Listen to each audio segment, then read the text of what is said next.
3.650 hari bukan waktu yang singkat untuk menahan rindu pada sebuah ketenangan. 10 tahun yang lalu, tempat ini menanam sebuah janji. Dan hari ini, janji itu lunas. Ranukumbolo, Gunung Semeru. Setelah 1 dekade, perjalanan ini akhirnya dimulai kembali.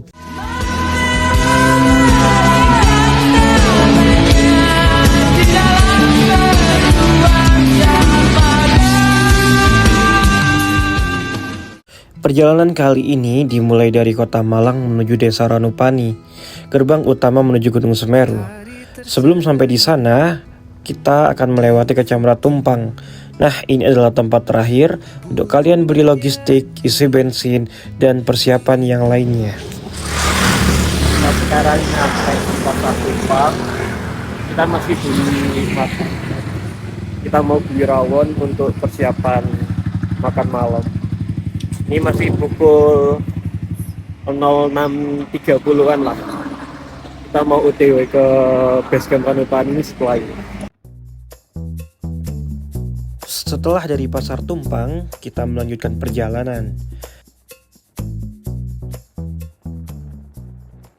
Pada perjalanan, pemandangan mulai berubah.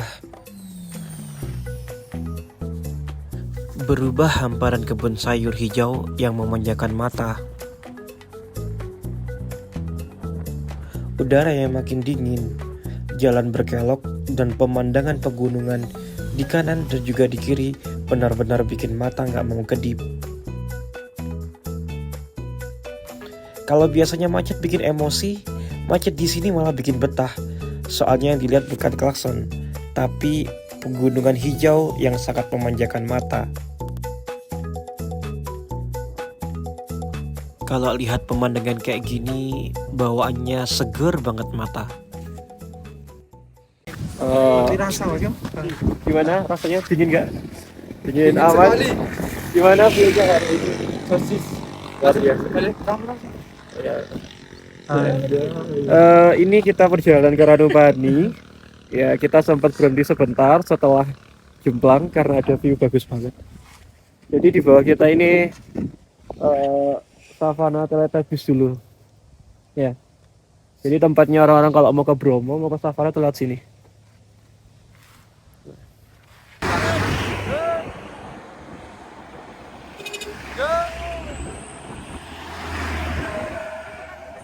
Tarik. Halo guys. Halo guys. Gimana rasanya? Kapan terakhir kali ke sini? 2019. 19 apa 18? 19. 18 dong. Saya sekolah kok. Kita lulus 2018. Ya. 18. Dari Tapi bilang Bromo. Bromo sering. Oh, kedua sering. Ya, kita nostalgia lagi. First time. First time lagi. Ini nih yang first time ke Ranukumbolo. 2 kata. Honorer mantap. Sekitar 2 jam perjalanan dari kota Malang, akhirnya kita sampai di Basecamp Ranupani. Dan disinilah pertualangan akan dimulai. Basecamp Ranupani.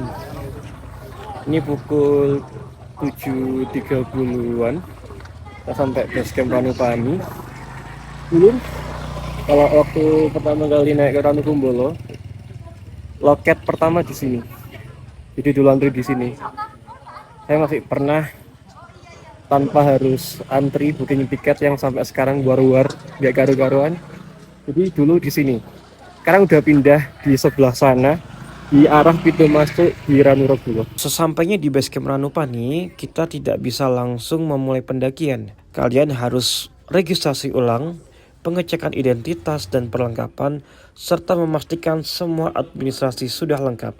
Di belakang saya ini pos loket untuk teman-teman kalau mau registrasi Ranukumbolo, loketnya pindah sini.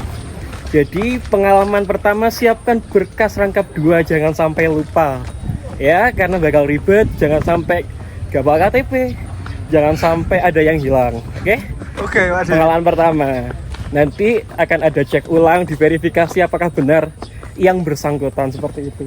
Siap Om. Dan setelah itu, seluruh pendaki diharuskan untuk mengikuti briefing dari petugas Taman Nasional.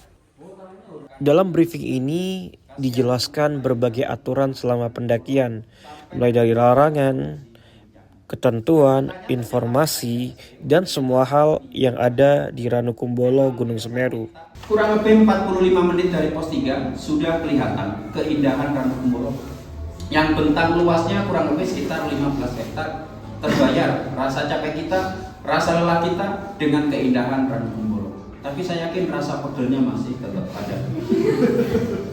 Di Oke, kita sudah selesai dari briefing tadi. Gimana untuk yang first time kesini briefingnya, informasinya? Sangat menarik. Sangat menarik, iya. Ya, saya mau ngetes lagi nih. Ya, Kenapa kok nggak boleh bawa tisu basah? karena itu sulit terurai. Oh, sulit terurai, bagus. Tujuan pendidikan Indonesia sepertinya akan cerah ke depannya. Akhirnya pendakian resmi dimulai. Sebelum berangkat jangan lupa berdoa dulu. Cuman tadi lupa direkam aja. Balik Rene. Iya. Pak, kenalan dulu Pak. Halo. Pak, siapa namanya ini PPGSD kita? Saya Mas Hadi. Mas Hadi. Panggilnya Pak atau Mas? Mas saya. Oh, Mas. Oke, dengan Mas Hadi ini yang akan nemeni kita di trip kita kali ini. Sepanjang jalan. Oh iya. Sorry.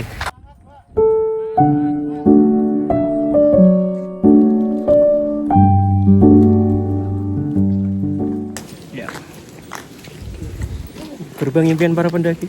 Ya. Nggak auto kalau rasanya kalau ke Semeru nggak foto di sini.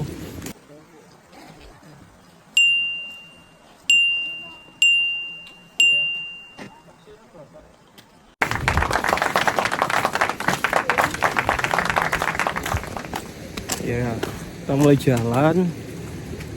Ya, kalau pertama sih jalannya masih enak ya, masih paving. Ya, si pertama. Ya. Saya mau mengumpulkan tugas, Pak. Mantap.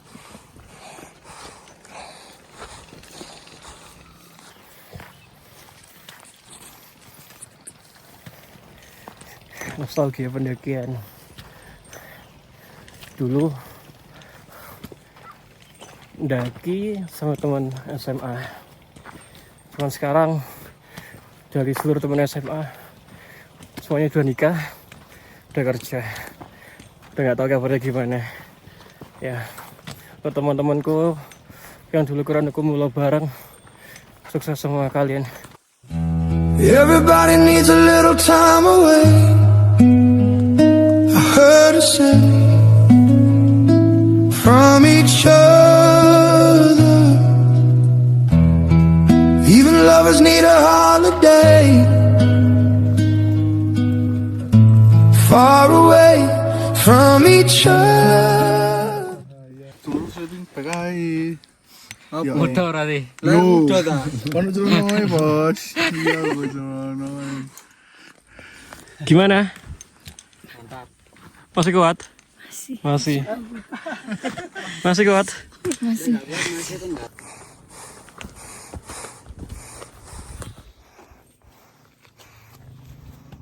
Banjir.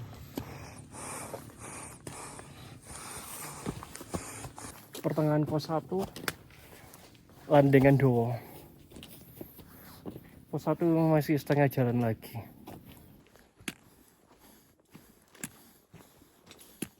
Perjalanan menuju pos 1 terkenal sebagai salah satu jalur yang cukup menguras tenaga.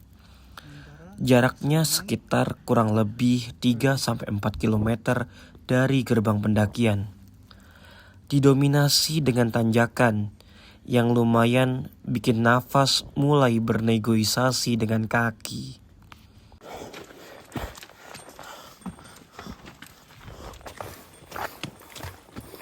Jalan 1 jam 10 menit nyampe pos 1.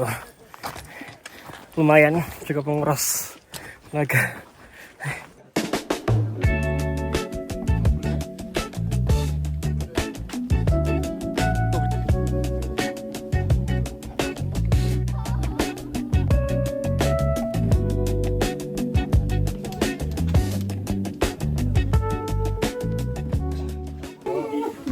Di pos 1 banyak orang jualan ya, kayak gini nih, pisang goreng.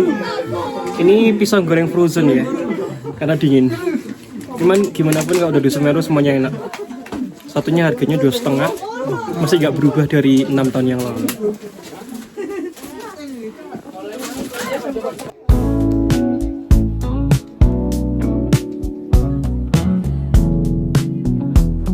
Di pos 1 ini kami memutuskan untuk sejenak beristirahat. Sembari mengistirahatkan kaki, kami juga bersenda gurau dengan teman-teman pendakian. Balik sudah. Dari pagi-pagi kita makan.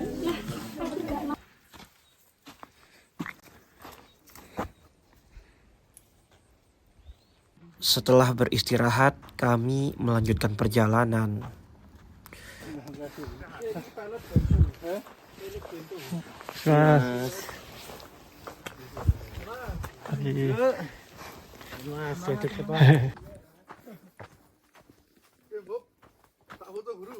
Perjalanan menuju pos 2 ini terbilang sangat singkat karena hanya perlu memakan waktu sekitar 15 menit sampai 20 menit.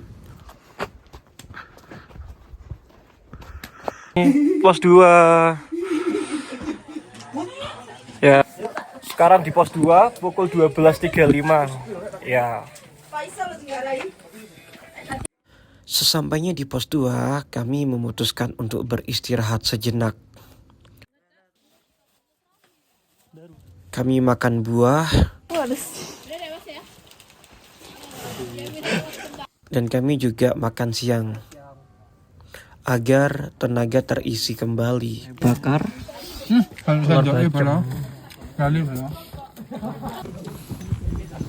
jalan dari pos 2.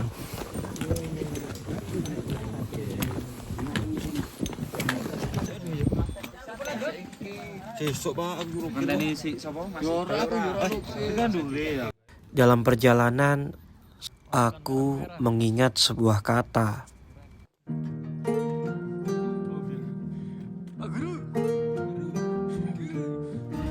Ada bahasa yang tidak tersampaikan oleh kata-kata, namun riuh terdengar dalam keheningan hutan ini. Gesekan daun, siulan angin, dan deru napas sendiri yang menjadi latar suara perjalanan. Di tempat sejauh ini kita dipaksa untuk jujur pada diri sendiri, meninggalkan semua topeng ego, lalu menyadari betapa kecilnya kita di hadapan semesta.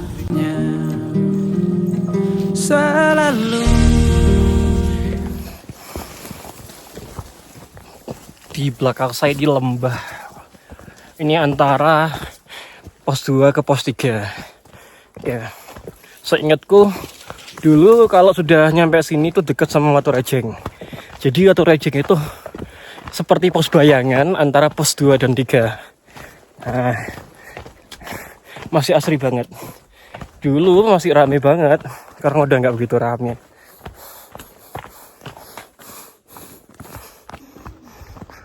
Ya betul kan, kita sampai Watu Rejeng ya, antara pos 2 dan 3 ini Watu Rejeng ya. Ya, Watu Rejeng 2350 mdpl bersama Kak Vera. Say hi dong ke kamera. Kapan terakhir ke sini?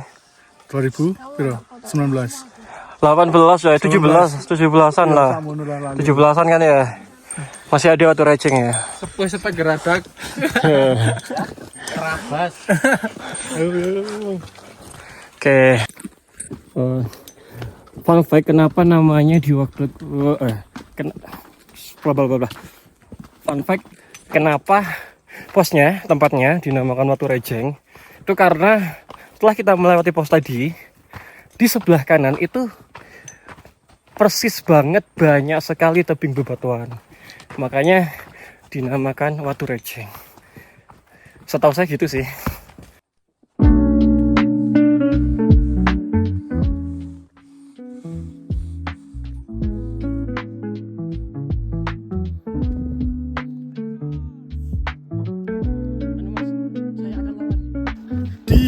hina saya diam.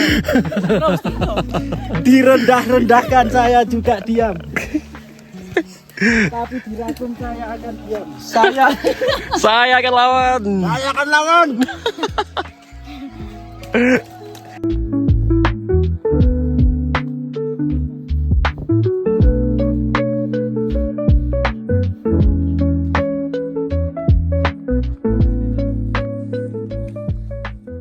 Sembari berjalan, aku akan berikan kata-kata lagi.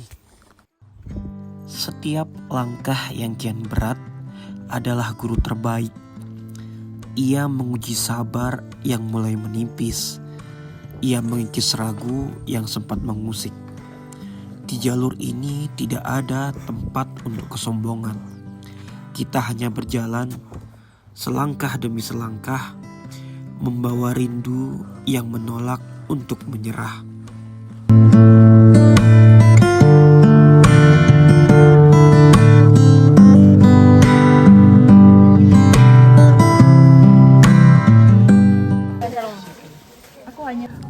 Pukul 13.45 kita sampai di pos 3 dan tentunya pasti kita istirahat.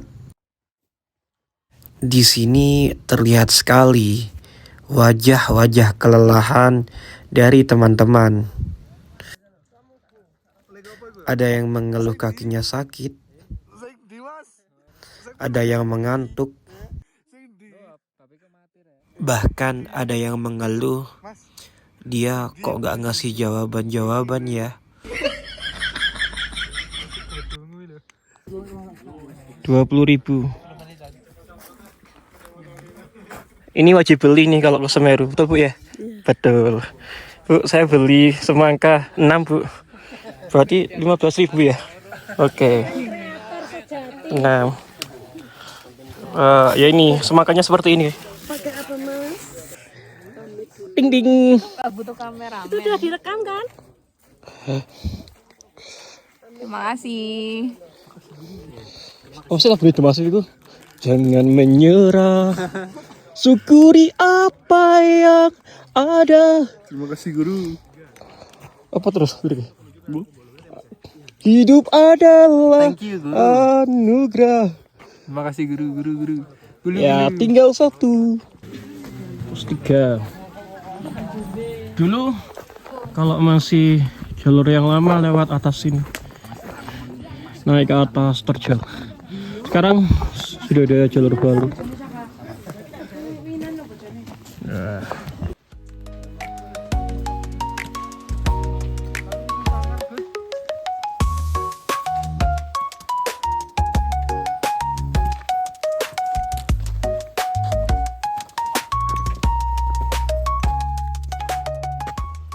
Ini adalah Blegonia tadi yang kita makan ini. Rasanya manis, asam. Oh, gak ada manis sih, asam. Sorry.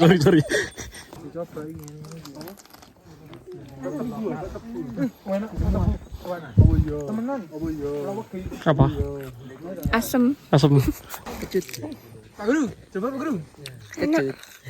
Enak ya? Wow. Aku mau coba makan.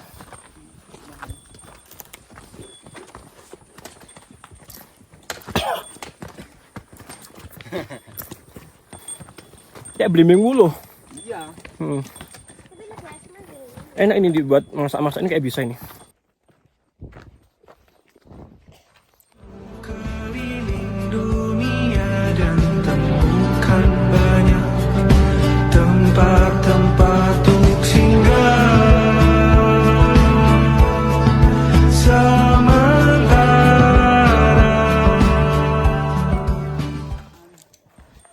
Nah, selamat datang di surganya Gunung Semeru, Ranu Kumbolo.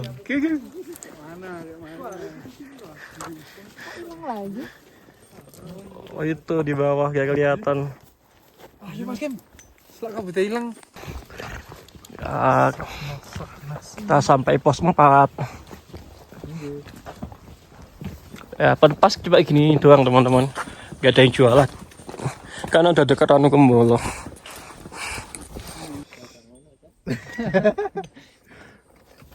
Kini win, langsung win. Sejenak ku lupakan bisingnya dunia, kau beri irama bahagia. Tak mau tahu orang berkata apa, dunia dan seisinya milik kita.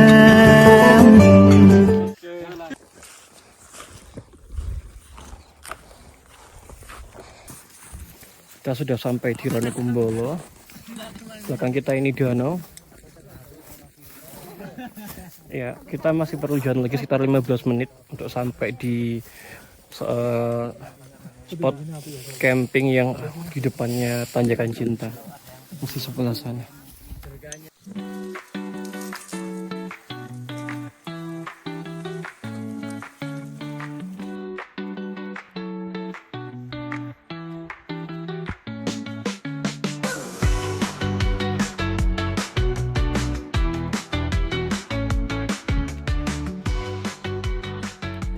Sesampainya di Ranukumbolo, kami bergegas mendirikan tenda.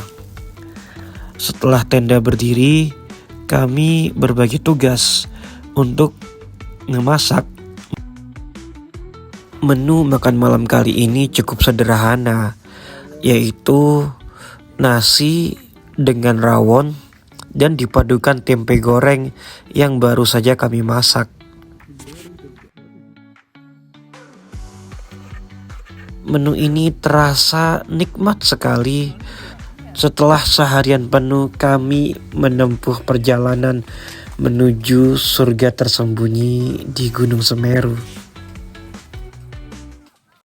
Setelah selesai makan malam, saya menyempatkan diri untuk keluar dari tenda dan mencari foto bintang-bintang yang ada di atas Ranukumbolo. Karena malam semakin dingin, kami memutuskan untuk keluar dari tenda dan menuju ke perapian yang dibuat oleh para pemandu lokal. Ternyata sesampainya di sana tidak hanya kami yang sedang mencari kehangatan.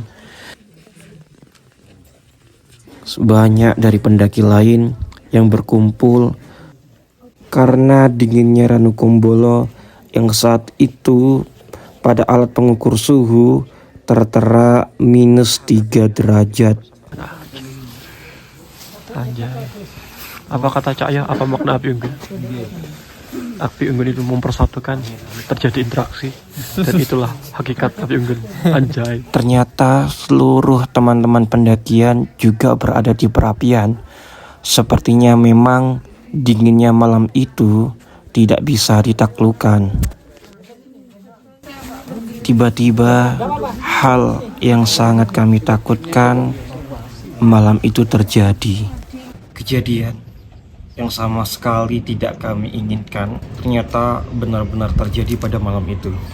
Dan yang membuat kami semakin panik, semakin terpukul, ternyata kejadian itu menimpa rekan tim kami sendiri.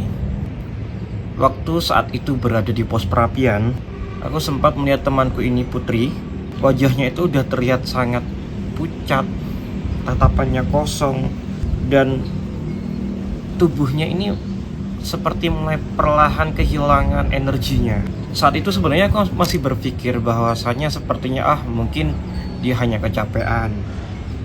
Dan aku nggak mengira akan terjadi hal-hal yang lain seperti itu. Ketika aku asik ngobrol dengan teman-temanku, ternyata tiba-tiba ada salah satu pemandu yang memanggil kami dengan nada sedikit panik untuk segera masuk ke dalam shelter. Begitu masuk ke dalam shelter, aku kaget. Ternyata satu temanku itu yang bernama Putri itu ternyata sudah dalam keadaan sangat lemas, sudah dalam keadaan muntah-muntah hebat, yang semuanya apa yang sudah dimakan ternyata keluar semuanya. Dan sudah terlihat sangat lemas, lunglai, seperti kehilangan tenaganya. Tanpa berpikir panjang, aku berusaha untuk bisa memberikan pertolongan yang bisa aku lakukan. Aku mulai membersihkan muntahannya. Aku berusaha memberikan apa yang aku bisa, seperti membuatkan teh hangat, membuatkan air gula, Lalu juga temanku memberikan emergency blanketnya dan memberikan kehangatan, mulai dari memberikan SB dan lain sebagainya. Namun ternyata kondisinya itu semakin lama semakin memburuk, dan justru perlahan sedikit demi sedikit semakin mengkhawatirkan. Gejala-gejala yang selama ini aku baca yang ada di sosial media tentang hipotermia, ternyata semua itu terjadi. Mulai dari dia muntah-muntah, kehilangan kesadaran, menggigil yang sangat hebat, sampai menggigau, berbicara seperti orang kesurupan. Dan aku pernah membaca itu adalah tahap yang paling sangat krusial dalam hipotermia. Ketika keadaan itu semakin mencekam, yang mana semua anggota tim berusaha memberikan pertolongannya, dibantu dengan para pemandu lokal, tiba-tiba datanglah satu orang dokter. Saya nggak tahu ya ini dokter atau perawat dari salah satu pendaki yang ada di Ranukumbolo. Tiba-tiba datang, dia mengecek nadi dari temanku ini. Setelah nadi itu dicek, dokter ini sedikit berteriak kepada teman-teman, jangan sampai temanmu ini tidur terlalu lama atau tidak sadar terlalu lama. Sekarang silakan panggil sekeras-kerasnya nama temanmu ini. Wah, saat itu aku sangat panik. Teman-temanku juga sangat panik. Ada yang berusaha dengan memijat sangat keras, ada yang berteriak namanya sangat keras. Bahkan salah satu temanku ini sampai saking paniknya, dia sampai benar-benar menangis seolah-olah akan kehilangan temannya itu. Sampai akhirnya ketika semakin diperiksa, semakin tidak ada jawaban. Dokter ini itu berusaha memberikan CPR. Ya, jadi dia menekan di dada temanku ini sangat keras. Sampai akhirnya sekitar 3-5 menit temanku ini berhasil sadar dari pingsannya tersebut. Jujur, saat itu adalah momen yang paling tidak aku harapkan dan momen mendaki gunung yang paling aku takutkan seumur hidup. Kalau mengingat itu, aku sepertinya tidak ingin mengulang hal itu kembali. Dan rasanya memang alam itu tidak bisa ditaklukkan ya. Jadi teman-teman di luar sana untuk bisa sangat persiapkan sekali apa yang harus dibawa ketika ke alam bebas. Syukurlah setelah beberapa menit, akhirnya rekan kami ini mulai membuka kesadarannya dan mulai merespon dari panggilan teman-temannya. Akhirnya rasa lega yang kami rasakan saat itu benar-benar tidak bisa dijelaskan. Karena alhamdulillahnya hal yang paling tidak kami harapkan tidak terjadi pada panglima. Setelah kondisinya mulai stabil, kami mendapatkan pesan agar kita bergantian untuk menjaganya dan agar putri ini tidak tidur terlebih dahulu, supaya tubuhnya ini berhasil menstabilkan badannya agar tetap hangat seperti itu. Setelah itu kami semua bergantian menjaganya sepanjang malam. Terkadang kami mengobrol bergantian, ada yang tidur, ada yang terjaga untuk menjaga teman kami tersebut. Dan aku sebagai ketua kelompok melihat teman-temanku waktu itu wajahnya sangat tegang dan bahkan semuanya tampak lelah dan menyimpan rasa takut yang masih terbayang pada malam itu. Malam itu kami belajar bahwa gunung bukan hanya menyuguhkan keindahannya, tetapi juga mengajarkan bahwa keselamatan adalah hal yang paling utama ketika kita berkegiatan di alam bebas. Persiapan fisik, perlengkapan yang memadai, dan saling menjaga satu sama lain adalah bekal yang sangat penting untuk kita mencapai tujuan kita. Tidak ada yang benar-benar tidur malam itu.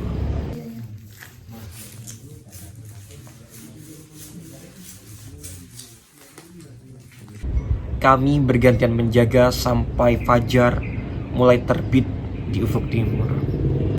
Dan malam yang sangat panjang itu akhirnya menutup kisahnya.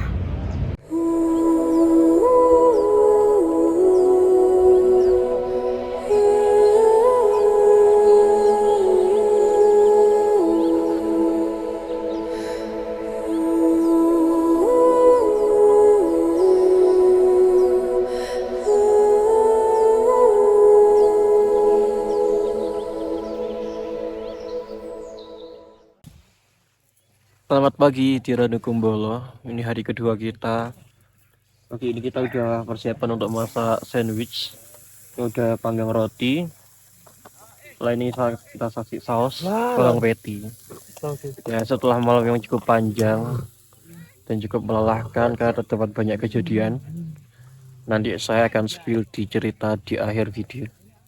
Seperti apa kejadian malam itu yang semua anggota tim panik. Wah, luar biasa pokoknya. Sekarang kita harus bisa menikmati hari kedua ini dengan hati yang bahagia dan nikmati langkah demi langkah, jengkal demi jengkal keindahan Ranukumbolo. Kata-kata hari ini Mas Amar. Mantap.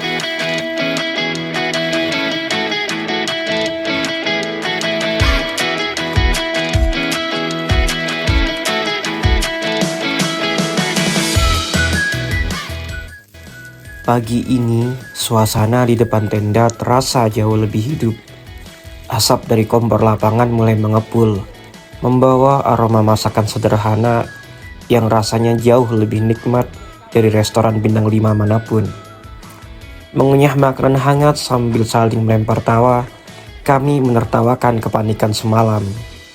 Di sini, di tanah para dewa, kebahagiaan sejati ternyata lahir dari hal-hal kecil. Sepiring makanan yang dibagi rata, dan kehadiran kawan yang masih bisa tersenyum di samping kita. Kini saatnya menikmati Ranukumbolo dengan cara yang semestinya, memandang riak ke air danau yang berkilau bak permata. Tempat ini memang magis.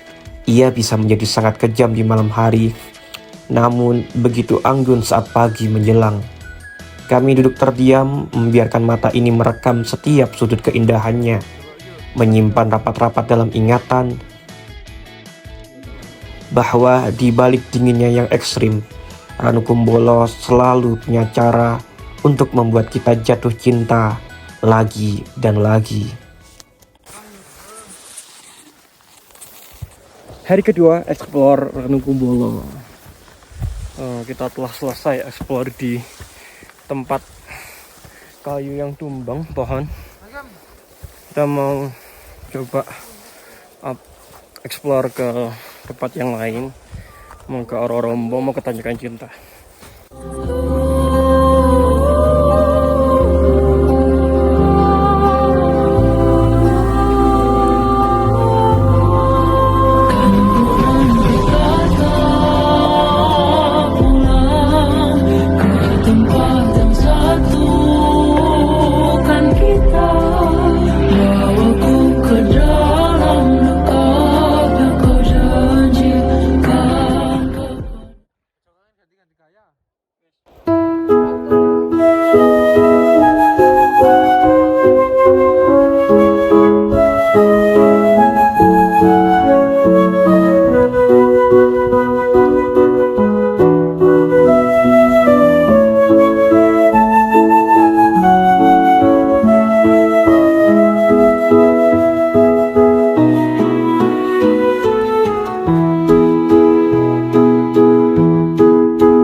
Orombo, Gunung Semeru. Ya, kalau kalian ke Ranukumbolo, kalian bisa main-main explore, salah satunya adalah Orombo.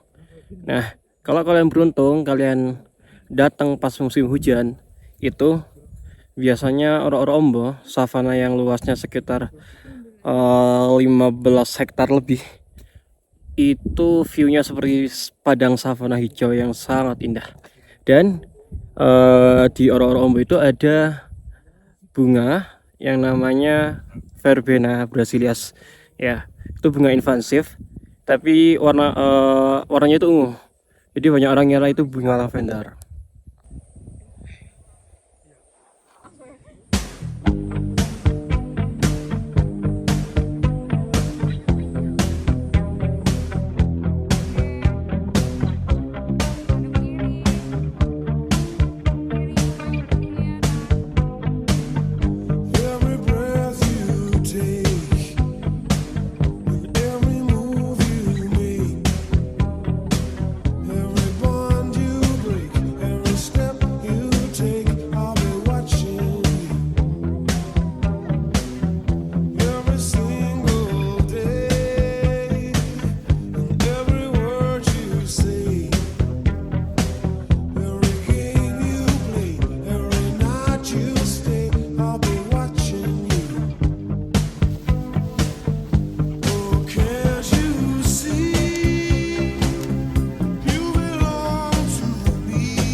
Hari ini ransel kembali kami kemas. Melangkah meninggalkan tepian danau, ada berat yang menggelayut di kaki. Bukan karena beban di pundak, melainkan karena separuh hati kami yang tertinggal di Ranukumbolo. Kami berbalik arah menatap untuk terakhir kalinya air yang tenang dan bukit yang hijau. Terima kasih telah menempa kami dengan dinginmu yang ekstrim.